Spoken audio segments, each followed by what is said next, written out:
রাত্রির আধার কেটে সূর্য আসে নতুন বেশে, সেই সূর্যের রঙিন আলো মুছে দিক সকলের জীবনের সকল কালো।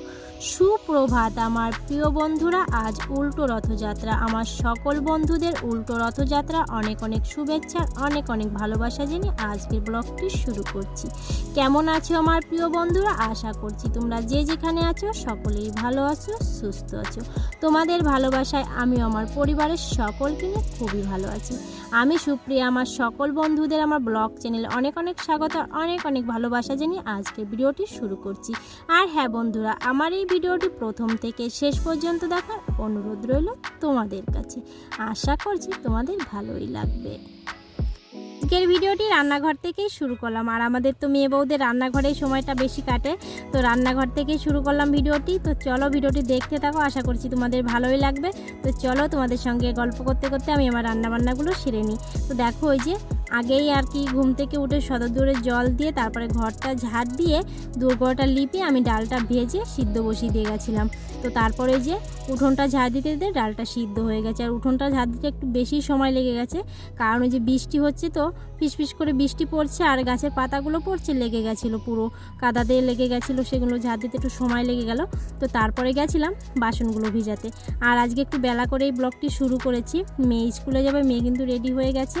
ওদিকে মেঘার তো আজকে ছুটি, শনিবার মেঘনার স্কুল আছে, তো টিফিন পিরিয়ডে ছুটি হয়ে যাবে। তো বলছে মা আজকে আর টিফিন করতে হবে না, তো আমাকে ম্যাগি করে দেবো, আমি ম্যাগি খেয়ে যাব। কিন্তু আমি বলছি ঠিক আছে, ভাতও হয়ে যাবে তুমি যাওয়ার আগে। তো চেষ্টা করছি মেয়েকে মানে স্কুলে যাওয়ার আগে ভাতটা রান্না করার।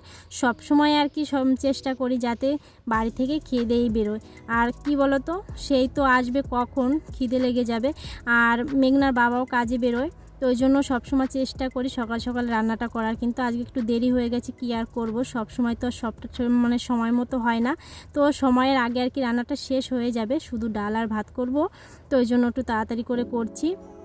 আর ওদিকে মেঘনা বাবা আজকে একটু কাজে থেকে ফেরার সময় ফল মিষ্টি নিয়ে আসবে, কারণ মানে বেশিক্ষণ লাগবে না, যেটুকু কাজ আছে কাজের সাইডে একটু যাবে। আর এদিকে দেখো ভাতটা হয়ে গেছে আর ডালটা বেশিক্ষণ লাগবে না হতে। আর ওই যে মেঘনা ম্যাগিটা দিয়ে গেল, ওটা করে নেব। আর মেঘাকে ঘুম থেকে তুলে দিয়েছি, ও বিরাজ করছে। আর ওকে সকালবেলা আজকে ডাকিনি, কারণ ওর তো স্কুল নেই, তো ভাবলাম একটু ঘুমোচ্ছে, ঘুমোক। আর উঠলে তো বৃষ্টির মধ্যে যাবে, বারবার ভিজবে, ঠান্ডা লাগবে। কিছুদিন আগে একবার জ্বর হয়ে গেল, ঠান্ডা তো লেগেই রয়েছে। এখনের ওয়েদারটা এরকম, আর আমাদের তো মাটির ঘর, একদম ভিজা থাকে সব সময়, তো ওই জন্য ঠান্ডাটা আর কি লেগে রয়েছে। কি আর করা যাবে বলো, উনুনে রান্না করতেই পারছি না, উনুনের ভিতর জল উঠে গেছে। খুব সমস্যা হয় বর্ষার সময় আমাদেরকে, তো মানিয়ে নিতে হবে, তাই ছাড়া করার কিচ্ছু নেই। যেহেতু ঘরটা নিচু, আর যদি একটু উঁচু হতো তাহলে উনুনে রান্না করা যেত। গত বছর তেমন একটা সমস্যা হয়নি, আর এবছরে একদম ভিজে গেছে উনুনটা, ওই জন্য বাধ্য হয়ে গ্যাসের উনুনে রান্না করছি। আর আমার মানে উনুনে রান্নাটাই বেশি ভালো লাগে। তো ওই গ্যাসে দাঁড়িয়ে দাঁড়িয়ে করতে না আমার একদম অসহ্য লাগে, টিপ টিপ করে জাল হয়, আমার একদম ভালো লাগে না। কি আর করবো, মেয়েটার ওদিকে চুল বাঁধতে হবে। তো ওইদিকে ডালটা বসিয়ে দিয়ে আসলাম। তো এদিকে মেঘনায় যে স্নান টান করে রেডি হয়ে গেছে, তখন একবার গেছিলো রান্নাঘরে, আমাকে বলছিল মা ম্যাগি করে দাও। তো ম্যাগিটা বসিয়ে দিয়ে আসলাম ওদিকে, আর ওই ডালটা তো হচ্ছে, তো ভাবলাম মেঘনার চুলটা বেঁধে দিই, তারপর একবার ডালটা নামিয়ে নেব। আর ওদিকে মেঘনার বাবা স্নান করতে গেছে, আর মেঘাকে বলেছি যে বিরাজ করা হয়ে গেলে ওকে একটু স্নান করিয়ে দিতে। তো জলটা ভরে দিলেও একাই স্নান করে নিতে পারবে, ও কলও পাম্প করা শিখে গেছে, জানো তো, খুব কাজের হয়ে গেছে আমার ছোটো মেয়েটা। তো মেঘনার চুলটা বেঁধে দিয়ে তারপরে আর কি ওদেরকে খেতে দিয়ে দেবো। আর মেঘাকে স্নান করানোর কারণ হচ্ছে কি, ও প্রত্যেক দিন সকালবেলা স্নান করে, তো ওর অভ্যাস হয়ে গেছে। তো আমি বলেছি ওকেও স্নান করিয়ে দেবে, কারণ স্কুল নেই যেহেতু, তারপরেও আর কি স্নানটা করলে মানে একটা অভ্যাসে দাঁড়ায়, তাহলে আর ঠান্ডাটা লাগবে না একটু বেলা করে করলেও। ওই জন্য আর কি বলছি ব্রাশটা করার পরে স্নানটা করিয়ে দিতে তোমাদের দাদাভাইকে।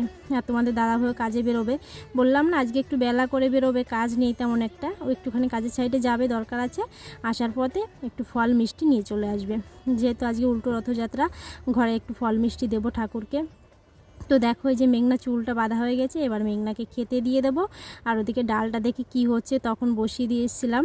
তো এদিকে দেখো ওই যে কমিয়ে দিয়ে গেছিলাম আঁচটা, তো ডালটা হয়ে গেছে, এখন নামিয়ে নেব। আর এদিকে যে ম্যাগিটাও দেখো একদম শুকিয়ে গেছে, ওই যে তখন বসিয়ে দিয়ে গেছি। আর সকালবেলা না কি যে একটা মানে তাড়াহুড়োর ভিতর কাটে আমার দিনটা, কি বলবো। আর মাও বাড়িতে নেই, মা থাকলে একটু তাও একটু সাহায্য হতো, তো থাকতে কারোর কদর বোঝা যায় না। বললাম না, ওই যে চলে গেছে, এখন বুঝতে পারছি মায়ের প্রয়োজনীয়তা কতটা ছিল। তো কী আর করা যাবে, মাও তো কোথাও যায় না, সারাক্ষণ যে আমার কাছে থাকবে তাও তো ঠিক নেই, ওনার তো মেয়ে আছে, তার কাছেও তো যেতে হয়। তো গেছে ওখানে কিছুদিন থাকবে, তারপরে চলে আসবে। এদিকে দেখো কাকু এসে দুধটা দিতে, তো ভাবলাম আগে দুধটা নিয়ে নিই, তারপর ডালটা নামিয়ে নেব। আর এদিকে কাকু বলছে যে মা আমাকে একটু ফোন করে দে না বাড়িতে। তো আমি ওনার নাম্বারটা নিলাম, এখন একটু ফোন করে দেব। তো ফোন করলাম 2-3 বার, কিন্তু ঢুকছে না ফোনে, যেহেতু ওনাদের ফোনে মনে হয় পয়সা শেষ, মানে রিচার্জ শেষ হয়ে গেছে, ওই জন্য আর কি ঢুকছে না। তো কাকু বললো ঠিক আছে, আমি আরেকজনের কাছে থেকেও করেছি কিন্তু ঢুকছে না, কী আর করা যাবে। যাই হোক, ফোনটা করতে পারলাম না। এদিকে দেখো ডালটা হয়ে গেছে, নামিয়ে নিয়ে মেয়েদেরকে এবার খেতে দিয়ে দেবো। ওদিকে তোমাদের দাদাভাই আজকে আর টিফিন নেবে না, তো আজকে মানে খেয়ে বেরোবে বাড়ি থেকে, টিফিন নেবে না আর কি। এমনি তো প্রতিদিন খেয়ে যায়, কিন্তু টিফিনটাও দিতে হয়, কিন্তু আজকে আর টিফিন নেবে না, ওই যে বললাম না চলে আসবে। তো যাই হোক, এদিকে দেখো ডালটা নামিয়ে নিয়েছি, তারপরে দুধটাও বসিয়ে দেবো। এদিকে যে মেঘাকে ম্যাগি দিয়ে দিয়েছি, আর ওদিকে মেঘনাকে তো ভাতটা দিয়ে দিয়েছি অনেকক্ষণ আগেই। মেঘনার প্রায় ভাতটা খাওয়া হয়ে গেছে, এবার দু বোনকে ম্যাগি ভাগ করে দিয়ে দিয়েছি। আর ওই যে বলছে খুব ভালো হয়েছে মা খেতে। আর কি বলবো, এত বৃষ্টি নেমেছে, বৃষ্টির মধ্যে কাচা ধোয়া করতে পারছি না, সারা বাড়ি জামা কাপড় ছড়ানো ছিটানো। আর মেঘনা বলছে মা আমার দিকে ক্যামেরাটা ঘুরিও না, কারণ টেবিলটা একদম অগোছালো রয়েছে। ব্যাগ গুছিয়েছে, তো মানে বই একটা ওটা খুঁজে পাচ্ছিল না, সেটা একদম সব জড়ো করে রেখেছে এক সাইডে। আমি বলছি ঠিক আছে তুমি স্কুলে যাও, আমি গুছিয়ে রাখবো। ওদিকে ওর ভাতটা খাওয়া হয়ে গেছে, ওর বান্ধবী চলে এসেছে, স্কুলে যাবে দুজন একসঙ্গে, ম্যাগিটা খাওয়া হয়ে যাবে, মানে খেয়ে তারপরে যাবে। আর আজকে তো টিফিন নেবে না, কারণ টিফিন পিরিয়ডেই ছুটি হয়ে যাবে। তো মেঘনা ম্যাগি খাচ্ছে, আমি এখন একটু যাব রান্নাঘরের দিকে, ওই একটু গোছগাছ করার আছে। ওই যে রান্না করেছি কয়টাগুলো একটু কলপারে নেব ভিজাতে। তো মেঘনা বলছে মা আমি স্কুলে যাব, তাড়াতাড়ি করে আমাকে গুছিয়ে দাও। তো ওকে জলের বোতলটা ভরে দিলাম। এদিকে দেখো বৃষ্টি কিন্তু ফিসফিস করে পড়ছে এখনও, মানে সেরকম একটা পড়ছে না, ফিসফিস করে পড়ছে। আর সারাদিনই বৃষ্টি পড়ছে জানো তো, উঠোনটা শুকাতেই মানে চাইছে না একদম। যাই হোক, রোদ্দুর না হলে কি করে শুকাবে। মেঘনা আর যে ওর বান্ধবী দুজনে স্কুলে চলে যাচ্ছে, আর ছাতাটাও দিয়ে দিয়েছি মেয়েকে। আর সাইকেলটা নিয়ে যেত, যদি একা যেত তাহলে সাইকেল নিয়ে যেত, যেহেতু দুজনে যাচ্ছে ওই জন্য সাইকেলটা নিচ্ছে না। আর এদিকে দেখো উঠোনটা কিন্তু একদম ভিজা, এত বৃষ্টি হচ্ছে কি বলবো, মানে সারা দিন পড়তেই আছে, রোদ বেরোচ্ছেই না। এদিকে দেখো মেঘার কিন্তু এখনও খাওয়াটা শেষ হয়নি। তো মেঘার খাওয়া হয়ে গেলো, ওকে হাত মুখ ধুইয়ে দিয়ে ওকে একটু বসিয়ে দিয়ে আসলাম ঘরে। ওই যে হাতের কাজ ছিল স্কুলের কিছু, তো ওগুলো ওকে করতে দিয়ে আসলাম। আর এদিকে দেখো চলে যাচ্ছি আমি গ্যাসটা পরিষ্কার করতে। আর মানে সংসারের কাজগুলো তো বসে থাকলে আর হবে না, টুকটাক করে করতেই হবে। যদি বসে থাকি তাহলে তো কোনো কাজ নেই, যদি বলি যে কোনো কাজ করব না তাহলে কোনো কাজ নেই, যদি কাজ করি তাহলে কিন্তু কাজের অভাব নেই। তো দেখো এই যে গ্যাসটা মুছে নেব, তারপরে তো বাসন কোসন আছে, কাঁচা ধোয়া আছে, মানে একের পর এক কাজ সাজানো থাকে। তো সবটাই সময়ের মধ্যে করার চেষ্টা করি, কিন্তু পেরে উঠি না। কি বলো তো, নিজেরও তো একটু বিশ্রামের প্রয়োজন আছে, সারাক্ষণ যদি কাজ করি তো নিজের শরীরে তো আর দেয় না। যাই হোক, গ্যাসটা দেখো পরিষ্কার হয়ে গেছে। এরপরে মানে অনেকগুলো থালা বাসন রয়েছে, সেগুলো মাজতে হবে। তো ওই যে সকালে রান্না বান্না করলাম, তো সব বাসনগুলো এখন মাজবো। আর কালকে রাত্রে একটু বাসনগুলো তো মেজে নিয়েছিলাম। তো এদিকে দেখো মানে কলপার ভর্তি বাসন, সবগুলো এখন মাজবো। তো এগুলো মেজে তারপর একবার ভাবছি চান ধান করে উঠবো, আর এতগুলো বাসন ফেলে আর কি স্নান করা যায় না। যাই হোক, আমি সমস্ত কাজ গুছিয়ে তারপরে আর কি স্নানটা করি, সব সময় চেষ্টা করি মানে স্নান করার আগেই মেটো বাসন, তারপরে মানে বাসি কোনো কাজে আর কি ফেলে রাখতে চাই না। তো কিছুদিন ধরে আর কি চান ধান করেই রান্নাটা বসাচ্ছিলাম, কিন্তু কি বলো তো, আমার তো 8:30টার মধ্যে আর কি রান্নাটা সারতে হয়, কারণ তোমাদের দাদাভাই 8টা 20 ট্রেন ধরে কাজে বেরোয়। তো সকাল সকাল রান্নাটা করতে গেলে না, একদম সব কাজ বাজ ছেড়ে স্নান করতে গেলে না অনেকটা দেরি হয়ে যায় রান্না করতে। ওই জন্য তারপরে আবার ঠাকুর সেবা থাকে, ওই জন্য আর কি সকালে কাজ বাজগুলো সেরে রান্নাবান্না করে তারপরে আর কি চান ধান করি। মানে যখন আর কি যেরকম কাজ থাকে, আজকে একটু বেশি থালা বাসন হয়েছে, কি আর করা যাবে। যে এই যে ম্যাগি করলাম একটা কড়াইতে, তারপরে একটা কড়াইতে রান্না করলাম, তারপরে হাঁড়ি পাতিল যা যা ছিল সমস্ত কিছু নিয়ে এসেছি, জলের বালতি টালতি একদম ভরে নিয়ে যাব। তারপরে আর কি ঘর লিপা আছে, আর উঠোন তো লিপা যাবে না, কারণ উঠোন তো একদম কাদা কাদা হয়ে যাচ্ছে, তোমাদের তো দেখালাম তখন। আর উঠোন তো এখন লেপার মতো পরিস্থিতিও নেই, কারণ এখন লিপবো, একটু পরে বৃষ্টিতে ধুয়ে যাবে। যদিও একটু গোবরে ছিটা দিতাম, তো সেজন্য আর দেবো না, ভাবছি যে বৃষ্টিতে তো ধুয়ে যাবে, ওই জন্য আর দেবো না। এদিকে দেখো সমস্ত বাসন ধোয়া হয়ে গেছে, শুধু একটা হাঁড়ি আর 2টো কড়াই আছে, তো এগুলো রেখে আসি, তারপরে ওইগুলো আর কি ধোবো। ওদিকে মুরগিগুলোকেও খেতে দিতে হবে। তো দেখো বাসনগুলো সব মাজার পরে জল ঝরিয়ে রেখে এসেছি টেবিলের উপর। তারপরে যে মুরগিগুলোকে খেতে দিয়ে দিলাম। আর সেই ছোট্ট ছোট্ট বাচ্চাগুলো দেখো কত বড় হয়ে গেছে। আর ওর মা কিন্তু এখনও ওদেরকে মানে একসঙ্গে নিয়ে ঘোরে। তো অনেকের মুরগি দেখেছি আমি একটু মানে 2-3 মাস হয়ে গেলে আর কি ছেড়ে দিয়ে ডিম দেয়, কিন্তু আমাদের মুরগিটা এখনও ডিম দিচ্ছে না, সে ওর বাচ্চাগুলোকে নিয়ে এখনও ঘোরে।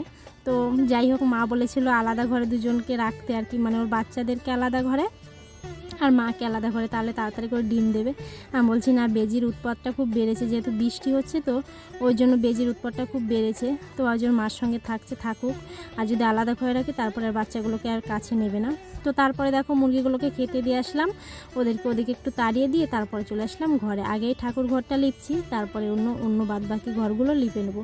তো সবগুলো ঘর তো লিপতে অনেকটা সময় লাগবে, ওই জন্য সবকটা ঘর আর তোমাদের সঙ্গে লিপা শেয়ার করব না, শুধু ঠাকুর ঘরটা লিপবো, সেটাই তোমাদের সঙ্গে শেয়ার করছি। আর ওদিকে আমাদের ঘর লিপতে হবে, মায়ের ঘর বারান্দা লিপতে অনেকটা সময় লেগে যাবে। তো চলো তাড়াতাড়ি করে ঘরটা লিপে নিই, তারপরে চান ধান করে তোমাদের সঙ্গে দেখা হবে। কারণ এই যে ঘর লিপতে তো কম করে হলেও 1 ঘন্টা টাইম লাগবে আমার। তো সব ঘরটা লিপিয়ে আসি, তারপরে আর কি চান ধান করে তোমাদের সঙ্গে দেখা হচ্ছে। তখন বললাম ঘরটা লিপেই স্নান করব, কিন্তু ঘরটা লিপার পরে দেখি অনেকগুলো বোতল সেগুলো খালি হয়ে গেছে, সেগুলো সব জল ভরলাম। তারপরে তো বিছনা কাঁথা গোছানো ছিল, সেগুলো তোমাদের সঙ্গে শেয়ার করিনি। তো ওই টুকটাকে যে কাজকর্মগুলো ছিল সবটা করে তারপরে স্নান সেরে এই দেখো চলে এসেছি ফুল তুলতে। আর ফুলগুলো আজকে বেশি ফোটেনি, তোমাদের দাদাভাইকে বলেছি ফুল নিয়ে আসতে, তো উনি মানে আসার সময় অনেকগুলো ফুল নিয়ে এসছে। আর এদিকে দেখো গাছে যে কটা ছিল সে কটা আমি তুলে নিচ্ছি। ওই যে 2-3টে জবা ফুটেছে আর সাদা টগর। আর এই সাদা টগরগুলো না বেশ ভালো লাগছে দেখতেও। আর গাছের ওই মাথার দিকে কটা টগর আছে, আর নিচের দিক থেকে না তুলে নিয়ে গেছে, কি আর করা যাবে। ফুল তো সবাই আর কি নেয়, আমাদের বাড়ি থেকে সবার লাগে আর কি। যাই হোক, কাউকে তো আর বারণ করতে পারি না, যেহেতু এটা প্রকৃতির দান, এটা তো আমাদের সৃষ্টি না। আমরা লাগিয়েছি ঠিক, কিন্তু প্রকৃতি মায়েরই তো দান এটা, তো সবাই আর কি নেয়। আমি কাউকেই বারণ করি না, বলি যে আমার জন্য 2টো রেখে তারপরে তোমরা নিয়ে নাও। তো নিচ থেকে সবাই নিয়ে গেছে, আর উপরের দিকে কটা আছে, যে কটা তুলেছি বেশ কটাই তুলেছি, কিন্তু ওই যে উপরের দিকে কটা রয়েছে, তো ভাবলাম এই ফুলগুলো তুলে নিই। আর জগন্নাথ দেবকে একটু সাজাবো, সেই জন্য আর কি ফুলগুলো তুলে নিচ্ছি, কুটিয়ে কাটিয়ে যে কটা আছে। তারপরে বেলপাতা তুলে নেব, তুলসী পাতা তুলে নেব। তোমাদের দাদাভাই ফুল নিয়ে চলবে তো দুব্বো, বেলপাতা, তুলসী পাতা সবই আছে, কিন্তু বাড়ির থেকে একটু না তুলতে পারলে না মনটা শান্তি পায় না আমার। যাই হোক, এই দেখো বেলপাতাগুলো তুলে নিচ্ছি। আর এই বেল গাছগুলো না বেশ বড় বড় হয়েছিল, তো আমাদের রাস্তার সাইডে ড্রেন হয়েছিল যখন, তখন এই মাটি দিয়েছিল সাইড দিয়ে, তো তখন ওই মাটি টানতে গিয়ে না গাছগুলো ভেঙে গেছিলো, তো মা কেটে দিয়েছিল গোড়া থেকে, আবার সুন্দর গাছগুলো বেরিয়েছে। এদিকে দেখো বেলপাতাগুলো তোলা হয়ে গেছে, তারপরে আমি তুলসী পাতাগুলো তুলে নিচ্ছি।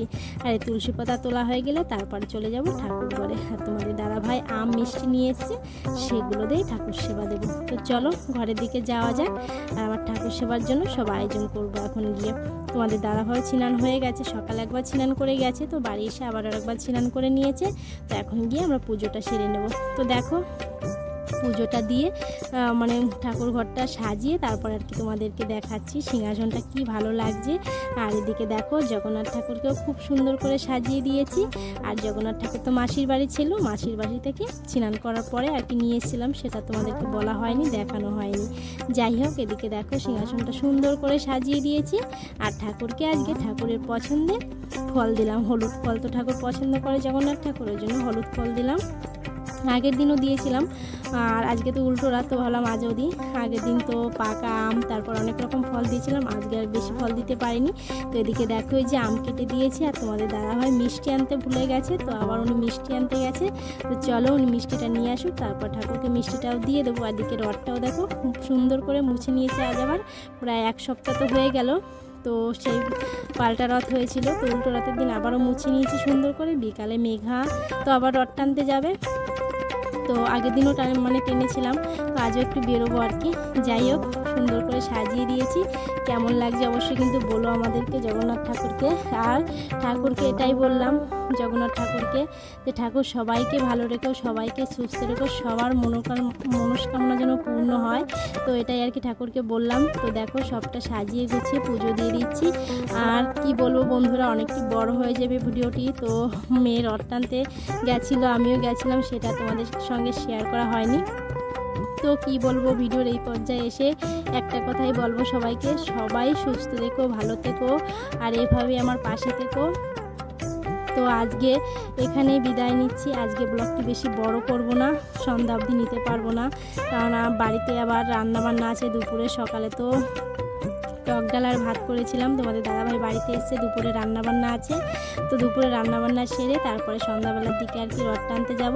আর রথ তো আজকে 6টা অবধি আর কি লগ্ন থাকবে, রথের শুভ লগ্ন। যাই হোক, সন্ধ্যাবেলার দিকে রথ টানতে যাব, সেটা তোমাদের সঙ্গে শেয়ার করা হবে না। কেমন লাগলো আমার এই ভিডিওটি, আশা করছি তোমাদের ভালোই লেগেছে। যদি ভালো লেগে থাকে অবশ্যই একটা লাইক, কমেন্ট, শেয়ার করে দিও, আর আমার পাশে থেকো বন্ধুরা। আজকে এখানেই বিদায় নিচ্ছি, তোমরা ততক্ষণ সকলে ভালো থেকো, সুস্থ থেকো। দেখা হবে পরবর্তী ব্লগে। টাটা সবাইকে, জয় জগন্নাথ, জয় জগন্নাথ।